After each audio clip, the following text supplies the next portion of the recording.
once you tell a friend to bring a friend to bring a friend to bring a friend, and kind of just make the event as appealing as possible, you've got yourself a guest list. Hey everyone, this is Nazar Akil from Max Pro. Hi, I'm Linda. And I'm Paul. And we're 11 Pebbles. Hi, this is Lopa Vandermersch from Rasa. Oh, and you're listening. And you are listening to the E-Comm Show.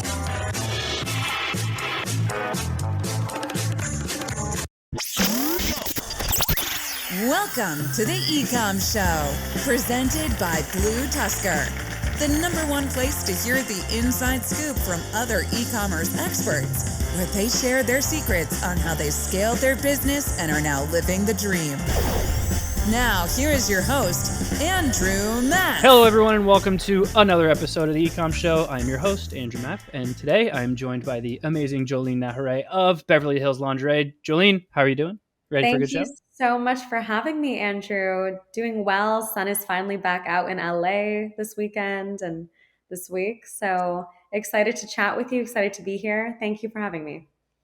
Beautiful. Yes, as of the moment of this recording, you guys are finally clean and clear of the countless days of rain you had, right? Exactly. LA storm. Oh, fun. The one time you guys get them. But obviously, very appreciative of you joining us today. Super excited for this one. I've obviously been reading into your story. Really excited to get into it. I like to always start off with the stereotypical approach and just kind of allow you to give us a little bit of your background, where you guys started and where you're at, and we can kind of go from there. Definitely. I'll take you way back to the beginning. I'm 24 now. I was 17 at the time where we came up with the idea of the business, where it was kind of brought onto us. And I can try to make this quick, but forgive me if it's not. I went to USC as a pre-med student, and I switched around my major 4 or 5 times within like psychology, gerontology. I tried 3 in the Keck School of Medicine. It wasn't for me, but I didn't know what was for me. And my sister had just graduated USC at the time in communications and a minor in entrepreneurship. And she knew no matter what, she was going to be an entrepreneur. It wasn't about the idea. It was about the lifestyle that she wanted, the job that she wanted, the like passion and desire she wanted to fulfill in herself. So she was fresh out of college. She's 5 years older. She's 29. She was fresh out of college, kind of just trying to come up with ideas, trying to problem solve, fill the white spaces in our lifestyles and our lives, because obviously being your target consumer is one of the most ideal things for an entrepreneur. And it was my dad actually who had, and he's a corporate tax accountant, so he has nothing to do with this industry at all. It was him who was like, there is something that is not taken, and it's called Beverly Hills Lingerie. And even though you two have no fashion expertise or experience or background, I believe in you as entrepreneurs. I will support you and help you launch this business. So we worked for a 1.5 years before launching, just learning more about the industry. We went to every trade show, LA, Vegas, New York, Hong Kong, just trying to learn more, talk to people, learn about manufacturing, learning about wholesale, marketing, branding. And that was where it was easier for us because we were in our 20s and or me in my teens. And at USC, there was a time where every girl was trying to wear like a lace bodysuit or a lace bralette with jeans or, you know, leather pants and heels and take it to the club. And there wasn't exactly a brand that marketed that. It was really like, if you were bold and you had style, you know what to do with your Victoria's Secret bodysuit. So we were looking to fill that white space. And personally, I don't think I would thrive as an entrepreneur who didn't have such a niche. And we ran with that niche and we trademarked the tagline lingerie for a night in or a night out. And that's kind of our brand value and mission, to encourage girls and show them how to style lingerie for a night in and a night out. Beautiful. And so your sister, Celine, who obviously wasn't able to join us today. So you guys start this brand, you get it off the ground, your dad who supported you. And by the way, I'm sure has got your books flawless and is exactly. From that's always great to have a tax accountant in the family. Absolutely. But so you launch this brand. So one of the things I know I want to touch on, because I've done this before as well, is working with family is always interesting.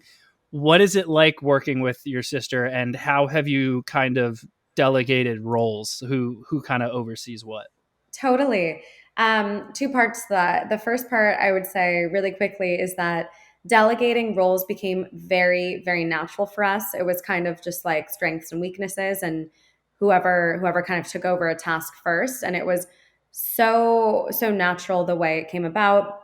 Obviously, I'm Gen Z, I'm a bit younger, so TikTok and Instagram were like a little bit easier for me to spread my wings in. And then and for her, Is she going to be offended by that comment? no, no, she owns it. She's like, my sister's Gen Z, I'm Asian. Like, she teaches me everything I know about social media, which, by the way, she's not. It's just so funny how I think I'm so much more, adverse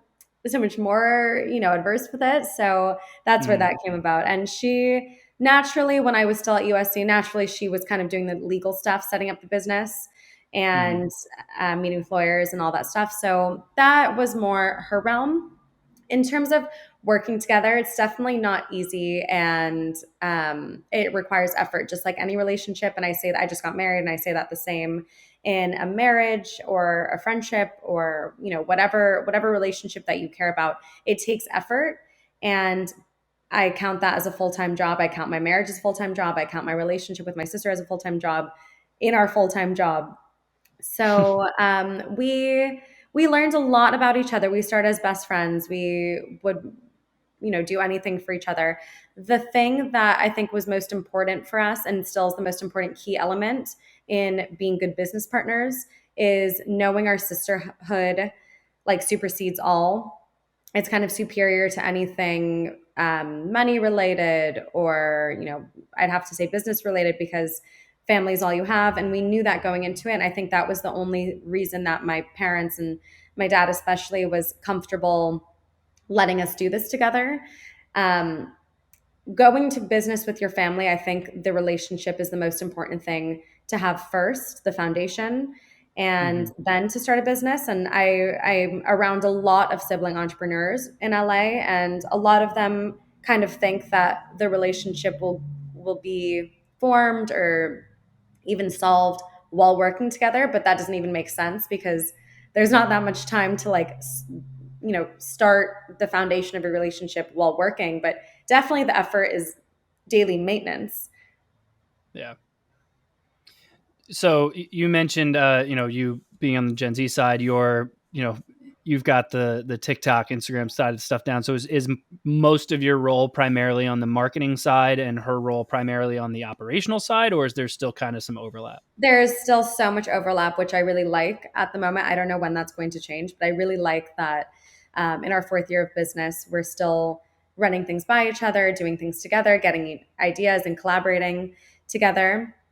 I think primarily I'd say, again, like I said, she's more legal, and I'm maybe more like trend castery. I'd follow trends more. I'd bring them to our attention. I'd try to incorporate them in the brand. Those are the main differences. So on the marketing side, one of the things I was very excited to talk to you about is you're about 4 years into the business, as you mentioned, and you barely have touched anything from an advertising perspective. And so then the other thing that's also very interesting is normally when that's the case, I talk to someone, they're like, yeah, we had a big social media presence and we did all this and all that, which I'm sure you guys did as well.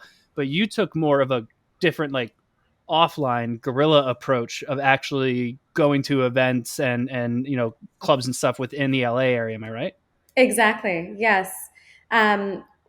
We just thought that growing community, growing a loyal fan base, kind of per location would be the best way to build a long lasting, like, classic brand. And there's so many overnight success stories that you see, and they really came about on Instagram and social media. And I have nothing against that at all, but it's hard to sustain and maintain a brand like that when there's no sense of community. And having been born and raised in LA, or in Beverly Hills to be more specific, and having a brand whose name includes Beverly Hills, and having just a close network of family and friends is so much more valuable than strangers who may forget about you or move on to the next big thing. that catches our attention on Instagram, for example. And I think both are necessary, but that is where we felt was our strongest suit to start in the beginning, with throwing events and, like I said, or like you said, guerrilla marketing, offline marketing. And so were you sponsoring these events, or were you kind of just doing almost like an influencer approach where people who are going to like a certain club that night or something? You're like, hey, let me dress you, and then All of just it. tell people where you got this. All of it. Every avenue that we could reach, we would.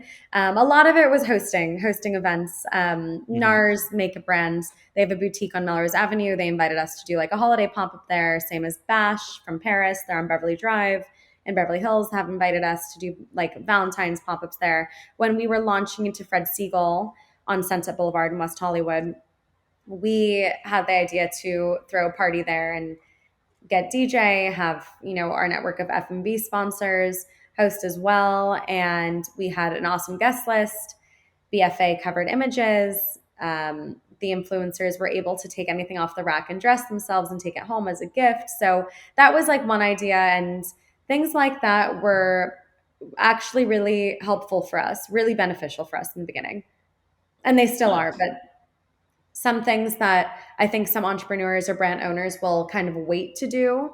They'll kind of wait, I'll do that when I get bigger. I'll do that when I get bigger. I can fill a room of 200 people once I have enough following and I'm confident enough that people will show up. But once you tell a friend to bring a friend to bring a friend to bring a friend, and kind of just make the event as appealing as possible, you've got yourself a guest list. We've had a couple events actually, one with a dating app in Beverly Hills, and it had like a 700-person line wrapping around the block.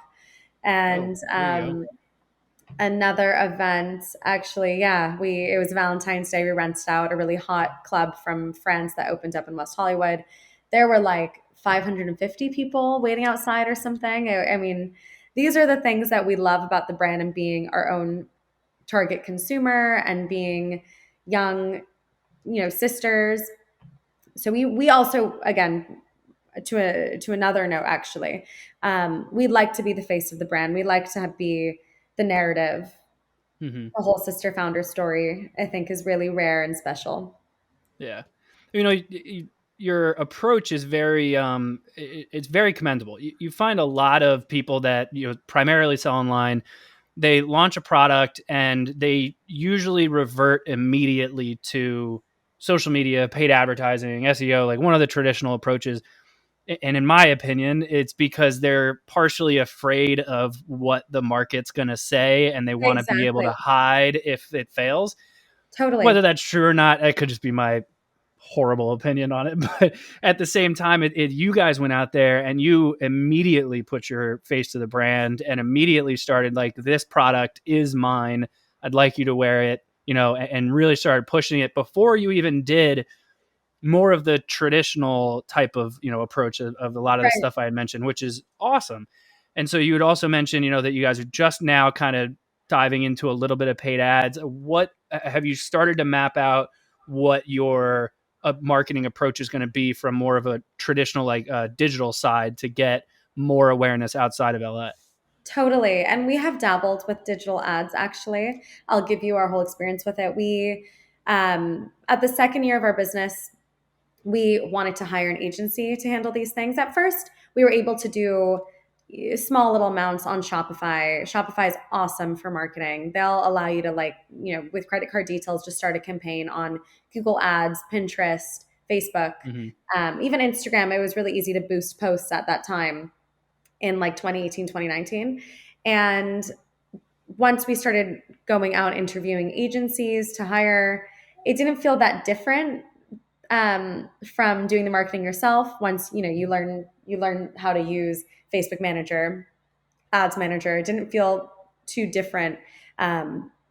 So we interviewed a ton of places. We learned a lot about digital ads, digital paid ads, and we're working now with one that we love, and hopefully we'll get out our digital ads soon, and that'll be our journey moving forward and our marketing campaign moving forward.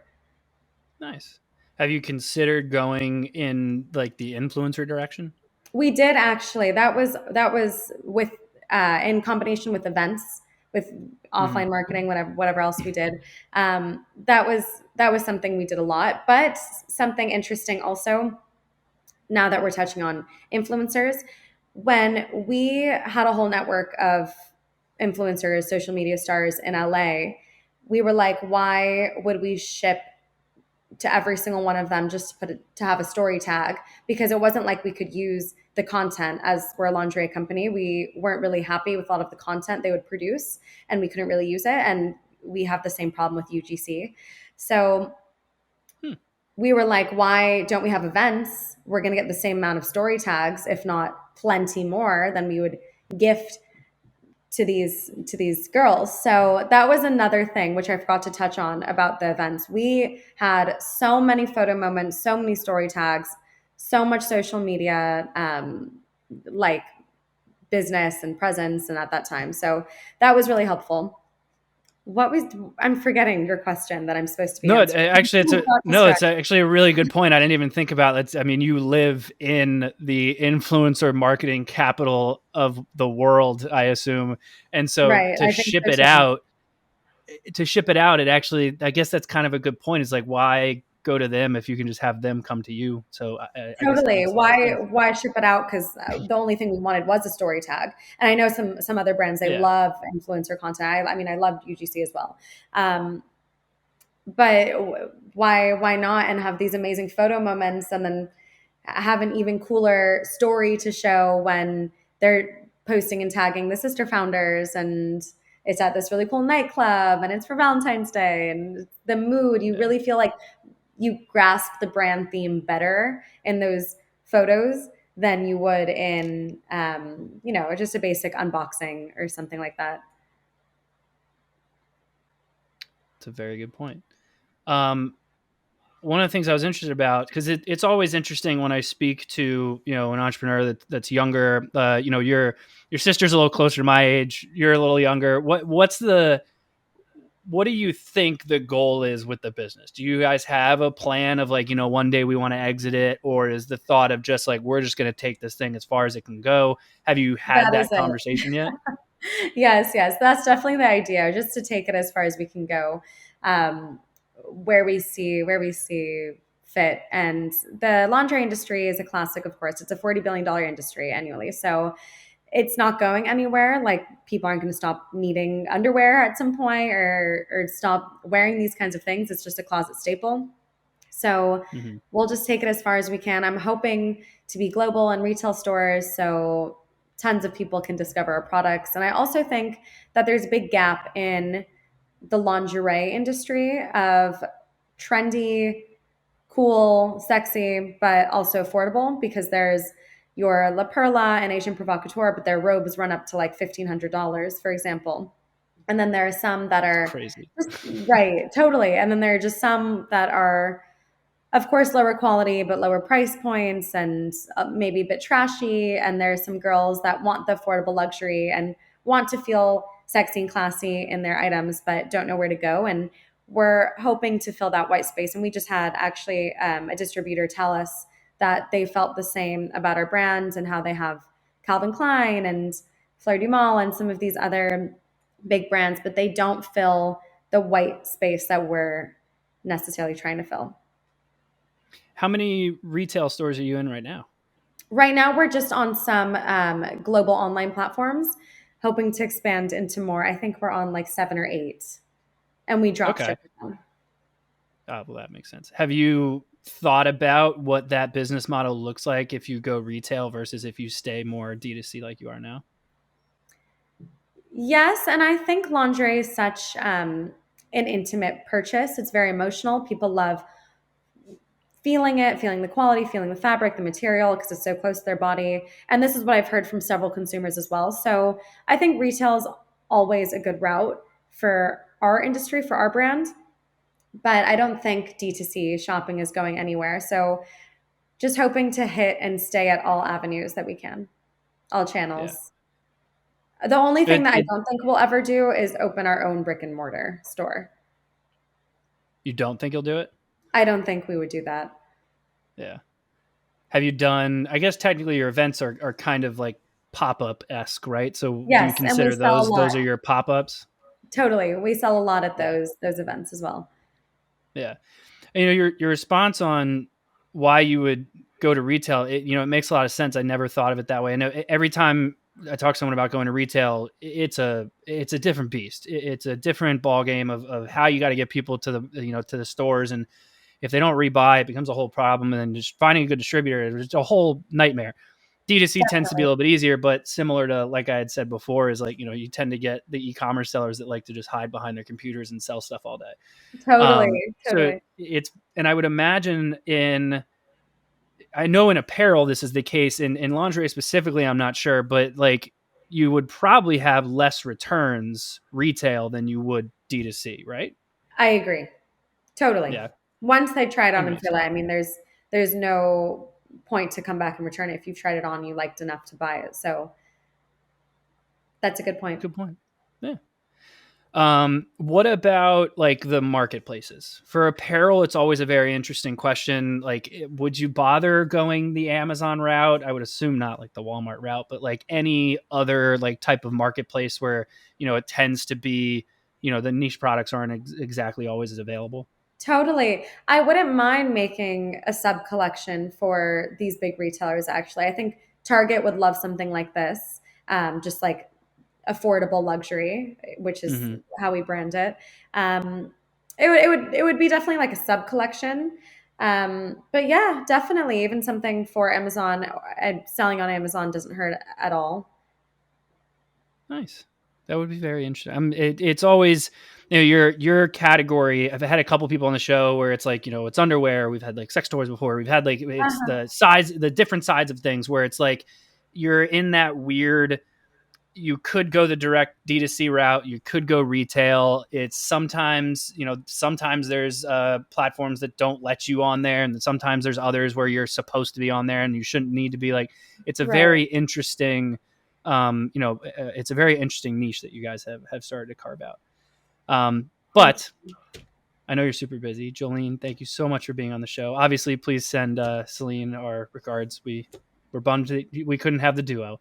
But thank you so much. I'd love to give you an opportunity here, let everyone know where they can find out more about you and obviously more about Beverly Hills Lingerie. Definitely. We are just at Beverly Hills Lingerie on Instagram, beverlyhillslingerie.com. We love messages, opinions, suggestions, comments, questions. So please send through. You'll find us Shop BHL on Twitter and Facebook, and a few platforms like Verishop, Garmentory, and Wolf and Badger. Thank you for listening. Yeah, thank you for being on the show. Really appreciate it. Everyone who tuned in, of course, thank you as well. Please make sure you do the usual, rate, review, subscribe, all that fun stuff on whichever podcast platform you want, or head over to ecommshow.com to watch all of our previous episodes. But as usual, thank you all for joining. Joline, thank you as well. And everyone, we'll see you all next time. Have a good one. Thank you for tuning in to the E-Comm Show. Head over to ecommshow.com to subscribe on your favorite podcast platform or on the BlueTuskr YouTube channel. The E-Comm Show is brought to you by BlueTuskr, a full-service digital marketing company specifically for e-commerce sellers looking to accelerate their growth. Go to BlueTuskr.com now for more information. Make sure to tune in next week for another amazing episode of the E-Comm Show.